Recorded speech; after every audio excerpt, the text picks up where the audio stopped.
Welcome to Navigating Life with Vision Loss, an Aftersight original podcast. In each episode, we share stories, insights, and practical advice to help you navigate the journey of living with low vision or blindness. Together, we'll embrace each step with courage, grace, and hope. Hello, I'm Kim Wardlow, and I am your host for Navigating Life with Vision Loss. We are still in our series on safety. We've looked at various aspects of safety. Last week, we were talking about safety issues relating to blind parents or caregivers.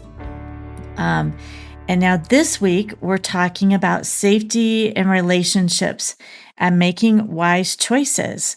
Because safety, we've talked about physical security and physical safety, but we've also been exploring emotional, social, and relational safety. So today I am being joined by Bill Lundgren, who is the co-host of Aftersight's podcast Blindsight. And Bill has spent years exploring how the blind and low vision community navigates mental health, personal growth, and resilience. And today we're looking at how to make wise choices in the relationships that shape our lives. So Bill, thank you for joining me again. I know you've been on the show before, so it's great to have you back. Actually, I remember I started by being on this program, then all of a sudden I discovered I was part of the team. Yeah, that's right.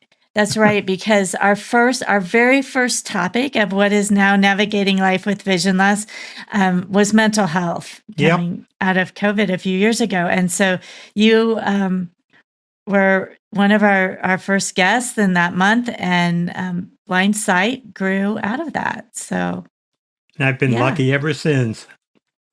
Yeah. Well, and we're all and so that's something like we're grateful for you hosting the show. We're kind of in that time of year where we focus on gratefulness, and with Thanksgiving coming up here just in a couple of days, we're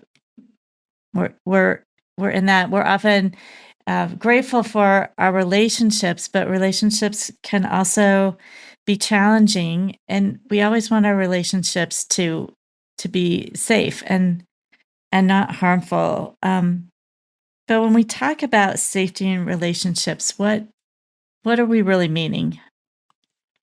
Well, what we're talking about, particularly around safety, is having the kind of relationships where we can be who we are, and those people can be who they are without worry, without having to put on a special face, a mask.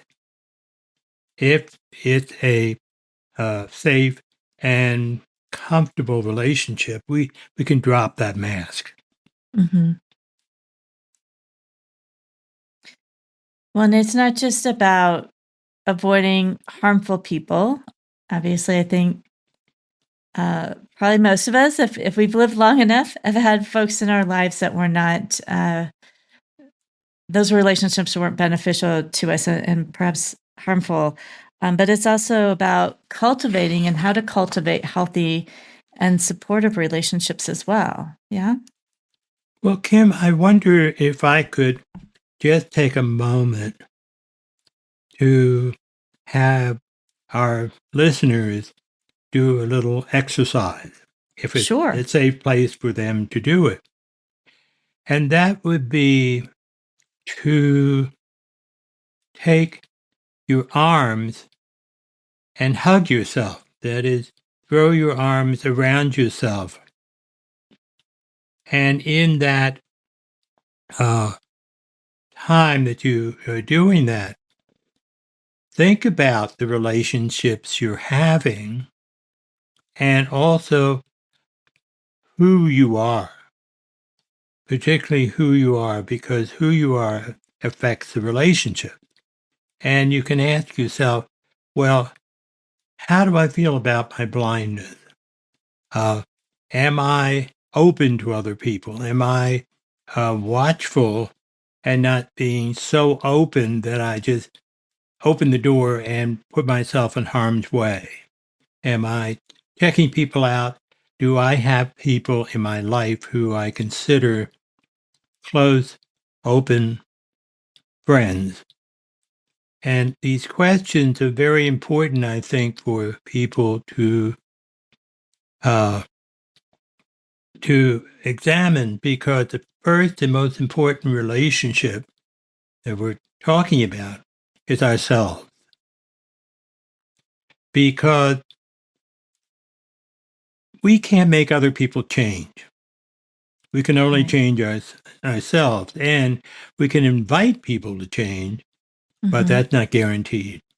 So the first step is to look at where you are in your comfort level with blindness and the comfort level of those around you with your blindness. And a lot of it depends on the stages where we are and where they are in acceptance. And that's where the friendships come from, when they accept us as we are.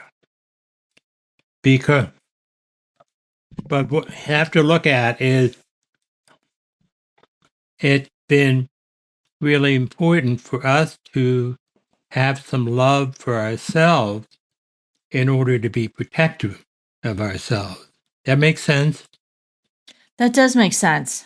If you are not respectful and have love for yourself, then you'll be projecting that out, and others may not respect or have love for Yeah. you either. You may be attracting folks that you don't Yeah, really you may want to be have in your a life. sitting duck for some problems if you don't Mhm. love yourself right in the get-go.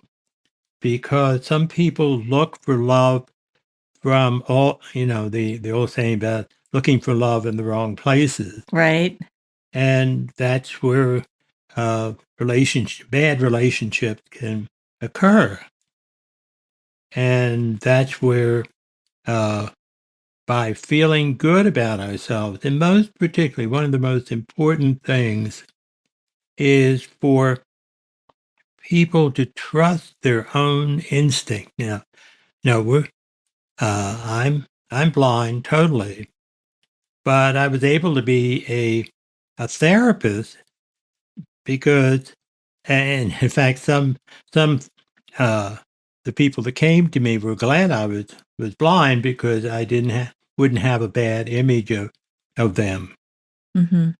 But the information I got was using my other senses and training them, and that's what all of us have to do in trying to trust our instinct in terms of making relationships, and listen not only to ourselves but who they are, and being open, but not so open that we take down our guard totally. Right. Being wise in some of those choices, Mm-hmm. and aspects of relationships. Can we explore a little bit the difference between physical safety, emotional safety, and spiritual safety in relationships? Well, the physical safety, of course, involved avoiding violence Mhm. or someone who's going to harm us. The emotional one is the one that I think we most often get in trouble with, because we don't quite know it is. You have bruises, and I can't do this. But the Right. Somebody's emotional, done something physically to you. I think that's much more easy to identify and not right? let people have excuses for. They've Yeah, caused you exactly. physical harm. And yet people think, oh, that person loves me, and yes, he's a little hard on me, but I know the person loves me. As far as I'm concerned, no, I don't think so. But it's hard to convince us sometimes, because we feel so low about ourselves. That's why I was talking about loving ourselves. If we embrace ourselves, we're not going to accept that kind of behavior. Right. But in terms of when we talk about emotion, that is much more subtle. Is the person who kind of puts us down, even in a joking manner. Mm-hmm. Someone who won't listen to us, or someone, in a sense, doing exactly the opposite of what we ask them to do. Intervening is a way of emotional abuse. What I mean is, some people take over and don't let us experiment or do anything. They take all the responsibility away from us. And I think we need those responsibilities and the feeling of accomplishment that can come with it. So that's, in a different way, is an emotional abuse. And the spiritual, I think, is very much having to do with how we feel about ourselves, how other people can make us feel about ourselves, and about our oneness with the world that we're in. Well, thank you for kind of clarifying that. I think especially spiritual safety is something I'd not really considered or heard as much about. So obviously, we all have different kinds of relationships that work in different ways, have different challenges, family, coworkers, friends, romantic. Maybe we can touch on some of those different types of relationships and where the issue of safety can come into those relationships. So I'd like to start with family and sibling dynamics, because that's Sure. usually where many of us would begin with being a child, and whatever situation we're in of the individuals who constitute our family or the folks who are taking care of us. So That's that the can problem. be, supportive. It can have conflict. And it's important to know when it's healthy or harmful to your well-being, especially when it involves somebody who's taking care of you that you may actually need to depend on. Yeah. Well, the thing is, sometimes, particularly in terms of family, it's kind of all or nothing. Oh, they must love me because they don't beat me, or Mm, something that we're trying to figure. This doesn't feel right, but it's my family. It must be okay. mm-hmm, And that's where we get into trouble. With the family, we have to pay attention. This is where the instinct comes in.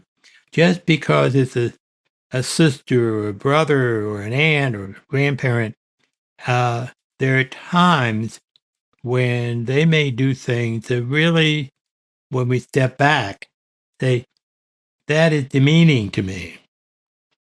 And in identifying that it's demeaning, it may or may not be intentional. But if our instinct says, wait a minute, this family member is not treating me in a way that I feel good about. They're not listening to what I say. We had a problem in my family in that both my younger sister and I had the hearing loss growing mm-hmm, up, and of course developed the blindness later. But our older sister, because she was okay, was put in the position of being our overseers. Oh, she was put in charge of taking care of you. Right. And if we did anything wrong, she got blamed for it Oh, because she wasn't doing the job. Now, you can imagine how much genuine love she felt for the two of us. right. She actually she did more than perhaps she should have, but anyway, it was But very that was a difficult for. very awkward position for her to be put in. And she's only 3 years older than my older sister and 6 years older than Mm, me, but she was in charge. oh, And so in that kind of dynamics, it's real, there can be some problems, especially in what's true in all families is the tale telling. mm-hmm, We share with someone we think we trust, and then it's all over the household. mm-hmm. that sort of gives us the message about being honest and being the kind of person we want to be free. But it's those kinds of childhood memories which can often affect us as an adult. I know I tended to be very reticent about anything about myself, in the early years, because that was a position that was safe for me growing up. Don't tell, then you don't get into trouble. Mm-hmm. And it doesn't always work as an adult. But the thing is, old habits do die hard. So what? And also we look to the family for support, and it's not always there. The family may not even know how to give support. They never read a textbook on how do you support your children. And so, fortunately, for some people in that kind of situation, a neighbor turns out to be the loving person. I have Yeah, a someone I have else in a their lives. pardon. Just someone else outside of the family that's Outside the influential in family, their lives. it's kind of our support system. I have a lithograph in my office, a wonderful one by Jack Bookbinder, and it shows an older woman embracing a young girl who's almost in tears. And he told me he was there when the little girl next door came back from a long journey and said hi to her family and ran over to this next door neighbor because that's where she felt her support. It's a lovely lithograph. Mm-hmm. The point is that we may have to go outside the family to find what we need until we're able to get out of the house. Right. And balancing that loyalty to your family and protecting your own mental and emotional health. Absolutely. We have to make that choice. And it's a strange choice because we have this image that the family is everything, will support you. And in fact, family members will even say that. And in my family, again, I came, like most people, from a dysfunctional family. And we were told, don't tell, and we'll name the neighbor XYZ. And this becomes this kind of, there may be some justification for it, but a lot of time it's because the parents are afraid of people finding out that they're not quite measuring up as parents. Or there may be other reasons. But the point is, the child or the young adult needs to have somebody to support them as opposed to what may be happening in the home. And that's a survival technique, frankly. Mm-hmm.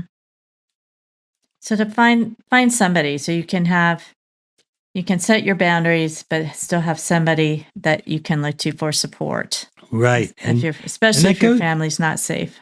Yeah. But you see, I think they go through life. We have to find people who are mentors or people who friends who can listen to us and help us to find our way in what we're doing. And if we don't get it from the family, then we have to find it from somewhere. Mm-hmm. Well, and as you're talking about mentors, that makes me think of work types of relationships. Often we're seeking a mentor in our, area of career choice as we're starting out. But even as you advance through a career or you started a new company, a new position, looking for those folks that maybe can provide some mentorship in a workplace type of relationship, and just gauging whether those relationships in the workplace are safe and respectful. Are there things or recommendations that you would give folks in a workplace setting? Well, I think one of the things that is most important in all these relationships we're talking about is to go very slowly. and see what they and kind of give a judgment as to whether that person is trustworthy and is in our best interest. And there are people who will come up and they'll kind of let us know it's a feeling that you may get that they care about us and are going to be there for us. And sometimes it's very difficult to discern it in a company where they may be, very hard nosed and difficult to go along with. I had a boss that was very difficult, and I was, just kind of still shaky where I am, and particularly, I have to mention this. One of the difficulties about having any disability is the tendency to see ourselves as less than. This perfectionism. We got to be perfect because we're not perfect in body. Mm-hmm. And so we may, in fact, feel a correction more than someone else might feel. And having a mentor that you can go to and say, this is what I experienced. What do you think? And know that that person is not going to go do anything, but just simply listen to us and give their best judgment is such a gift, because then we can validate, or the person say, no, knowing your boss, I think this. And then you say, okay, I can look at this in a different light. And then I, know which way to go. But it's so helpful to have somebody who can give you that objective opinion, Mm-hmm. or say, no, that was unacceptable. And Right. I Can really agree help with you you. identify those red flags of Right. Exactly. if your Exactly. boss or a coworker is not And it's not you. being appropriate. Yeah, exactly. Exactly. And, again, that's the kind of thing, I feel real, I know in an environment in general, like when you move to a new city, or make some advancement, to find somebody who can kind of give you a hand in adapting to the environment that you moved into is such a big help. And then you get to know the where-all of the community that you're in, and kind of can make sure that you don't make any missteps. Mm-hmm. And if you're in that situation, you're in a new community, a new workplace, are there qualities that you look for in people, that coworkers or other maybe neighbors, other folks, if you're in a new situation, that may be positive signals that they would be good allies? Yes, I think they're number one in terms of they step out to introduce themselves and kind of, do a little focus on you and say, what do you need? Is there anything, and really show some caring. But you have to also start small. If you say something to somebody and someone else in the company hears it, then that is a betrayal of trust. And, that when I say your instinct, that is, I think this person is trustworthy, because it is your gut that can help you volume if you pay attention to it. A lot of us don't. And we make excuses. But if we listen to ourselves and we have a verbal connection and a feeling of warmth with that person, then we know that's probably a good prospect for someone who can be kind of a mentor. Mm-hmm. And you find out from the other people, how they feel about that person that you kind of connected with. So it's okay to, get a checkup with some other people, in an indirect way. Said so and so is so nice, and they say, yeah, she's wonderful. She's been such a help to and you hear that kind of validation, then you know, okay, I struck gold. Right. And that's good. And if you hear the opposite, well, they may seem nice, but you better be careful, Right. then you know that too. I've had both. So, but yeah, it's always nice if it's validated and Yeah, somebody absolutely. If you can is do that really and can be do it in supportive. an indirect way, that is, you're not saying, I want to make her or him a mentor, but Right. say, I was impressed with so and so. And somebody who doesn't like her is going or him is going to let you know. And you say, okay, I have to, keep that in mind. But it's a kind of, instead of being all or nothing, being testing out your instinct, testing out, is this person the kind of person that I want to put in my inner circle? Right. And not just relying on one other person's opinion. Like you said, maybe Right. one particular person's had an issue with them. It might not be because the person that you're thinking might be a possible mentor necessarily did something bad. They may just disagree with Right. something. So, Right. Yeah. with So an opinion or a position they've taken. So, not just relying on one person when you're trying to evaluate who might be helpful to you in a new place. one of the things that we get taught, and we get, taught by professionals in the blindness field. Don't depend on other people. You've got to do it yourself, and that kind of rhetoric. And the thing is, yes, you have to mainly depend on yourself, but the world spins a whole lot easier when people are helping one another out. Yes. We're not just alone in the world. We're as blind people with blindness. We go to a party and we don't know anybody there. That's a very It's isolating.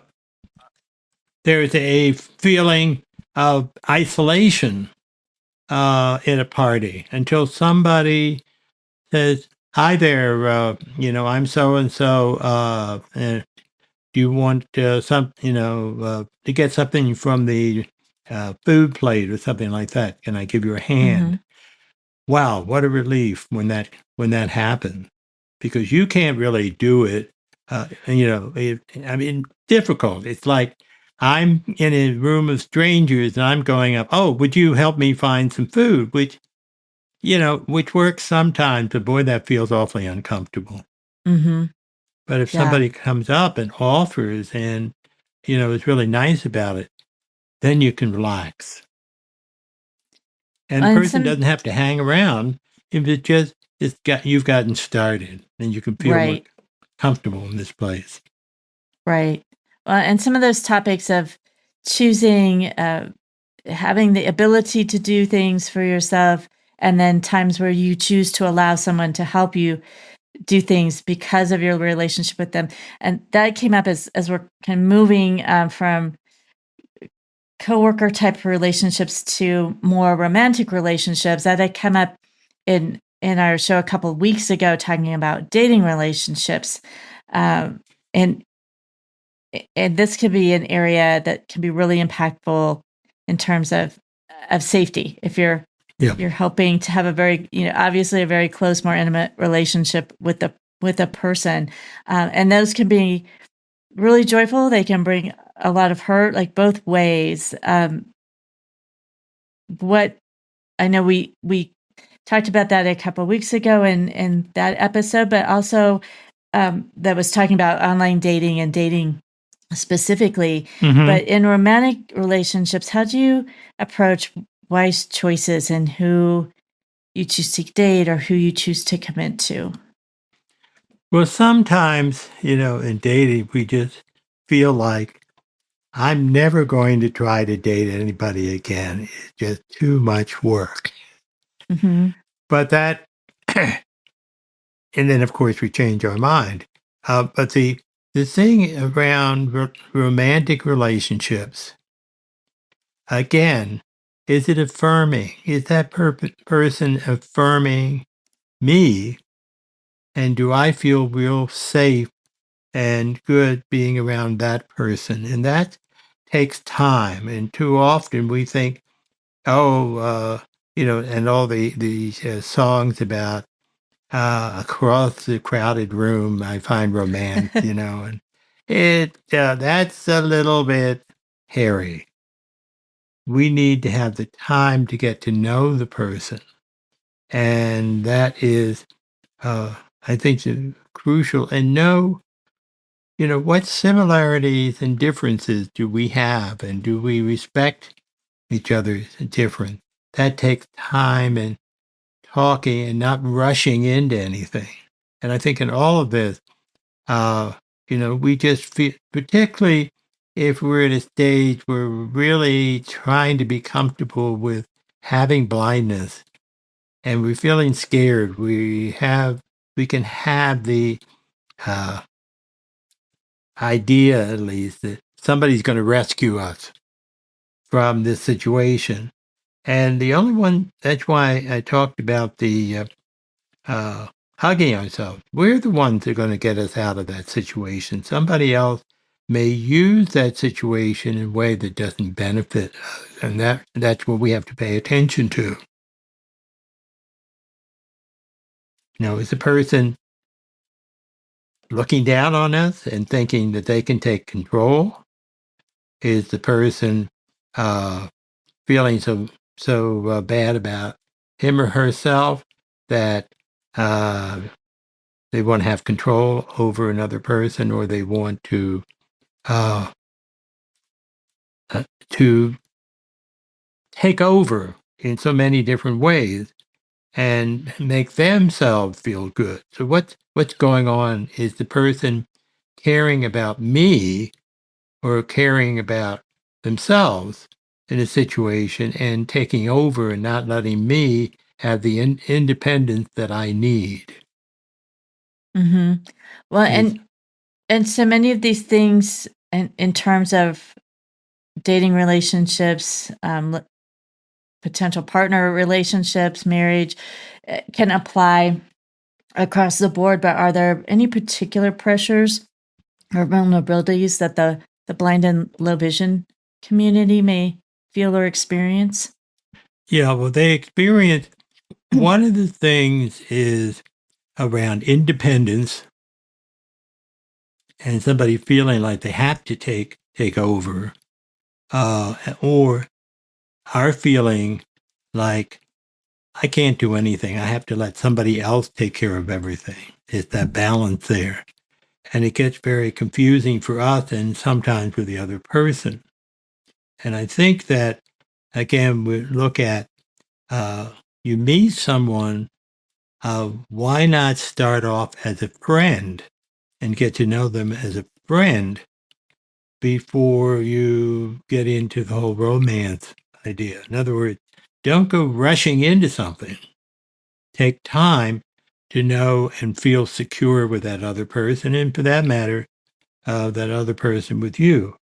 There can be someone who wants to be a caretaker like crazy, but if you can very firmly here's the boundary issue.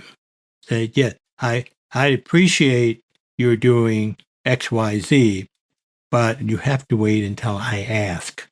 Or saying, okay, I want to try something by myself, or I'm focusing on how much I can do, and the person can feel free to be independent as well. And that's what makes a real relationship work, where they have respect for each other. And too often, people, grab your arm, or want to grab the harness, or in some way violate your personal space. And, they may make a mistake. I see relationships in kind of several different ways. One is you have those that you want to avoid because they can be a danger. Then there's the person who tries to take over. And then there's the person who doesn't know what to do and doesn't know how to ask you what they do. And then there's some who are either knowledgeable about people with disabilities or maybe are comfortable with saying, how can I help you? Mm-hmm. And this is this is what I try to instill in the ushers in the theaters to take that stance, ask Mm-hmm. what the person needs, and then you have someone who will feel comfortable with you. Just don't assume you know what they need, and that is in terms of relationship. Sometimes because people don't know what they're supposed to do, they may step out of line, and if you are able to correct it or say, I need to take your elbow. You don't need to grab my arm. I need to take your elbow. Oh, I didn't know that. Thank you for telling me. That says, okay, we've got something to work with here. Mm-hmm. But if they continue to take your arm, no matter what you say to them, then you say, we're on the wrong foot. Yeah, that's not so good. And Yeah. I think all relationships have some of that back and forth. There are things, especially long-term relationships over years, that you work out, you work through with each other, and knowing the difference of having a relationship where you respect each other, you're trying to support each other, but you still have issues that come up and you work through, as opposed to a situation that's really unhealthy and something you shouldn't stay in, because, as you said, it's not ever growing or changing. Right. And that's when you have to trust your instincts and say, look, this has gone on too long. It hasn't worked. And unfortunately, it looks like I'm going to have to be the baddie and say, this is not working. Or better if you say to your partner, I think we need to see a couples counselor. And the person says no, and says, well, then I can't be here because I feel so uncomfortable with the situation. It's not working out. And that's hard. That is hard, but that's good advice too, is to seek outside counseling, outside help, if it's something that it seems like you cannot, the investment in the relationship is important, and you don't want to just give up, but you need some help in working through some things. Right. And that really is a signal that you really want to make this work. If the other person doesn't want to see a counselor for whatever reason, then, what's the sense of continuing?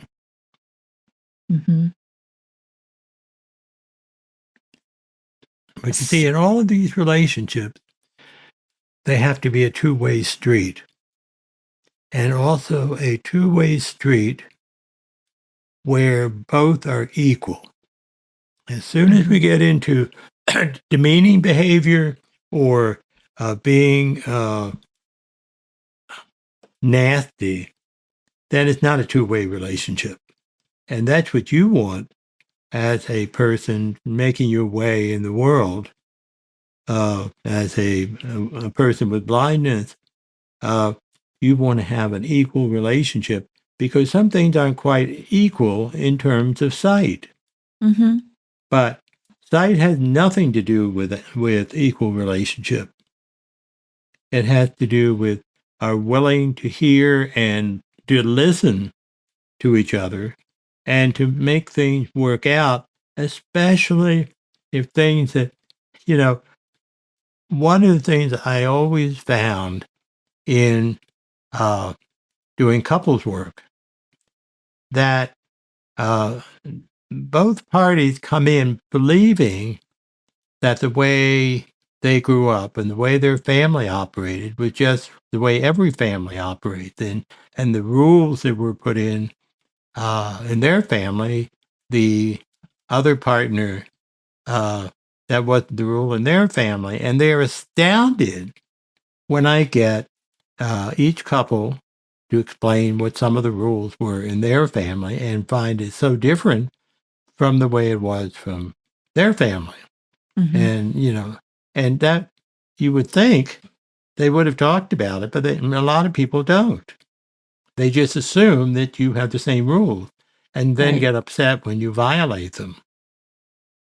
Yeah, so we all bring our own backgrounds and as you said, rules that we grew up with and experienced in our lives with us, as well as our skills, our talents, our things that we struggle with. Both people are bringing those things into the relationship, and that can cause some conflicts in the relationship, but it also can make a really great relationship where the relationship becomes more than just the two parts separately. And they voluntarily decide which rules are going to apply to the two of them or to the family. Because some of the rules may be very helpful, and one of them may have a more helpful rule that came from their family than the other person did. So, taking the best of their background and maybe even saying, well, we're both going to ignore X, Y, Z because it just doesn't make sense. And then we create our own rule. And that way it becomes couple building. Mm-hmm. And, it's an exercise that many couple counselors do just so we get people on the same page so they can then understand where some of the conflicts are, because that's a major one when the rule of one family is violated by somebody of another family. Mm-hmm. And nobody knows what's going on, understands what's going on. No, and it's not always a matter of right and wrong. It's just a matter of what you've known. Yeah, what you're used to. What you're used to. In some cases, something really might have not been good, but and you want to avoid that. But in some cases, it's just families do things differently. Yes, exactly. And we have to respect those differences, but we have to be willing to say, this is what we're going to do, as opposed to what our families did. Mm-hmm. Yeah, and create your own rules, your own processes for your relationship in your family. But you see, so few people talk about that, even think that that's an issue. And that's what always surprises me, with all the couples I work with, I think, this keeps coming up. They just assume the other's family is exactly like theirs, and no way. Yeah, it's probably kind of rare to get two people whose families were exactly the same. There's bound to be some differences. Mm-hmm, mm-hmm. And you see, this is where we have to really, I wonder, before marriage, you just sit there and you can completely talk about each other's families and say, and start from the beginning. We never think of doing that. We just assume, oh, we'll make it work and so forth, and then we run into trouble. And that happened. Mm-hmm.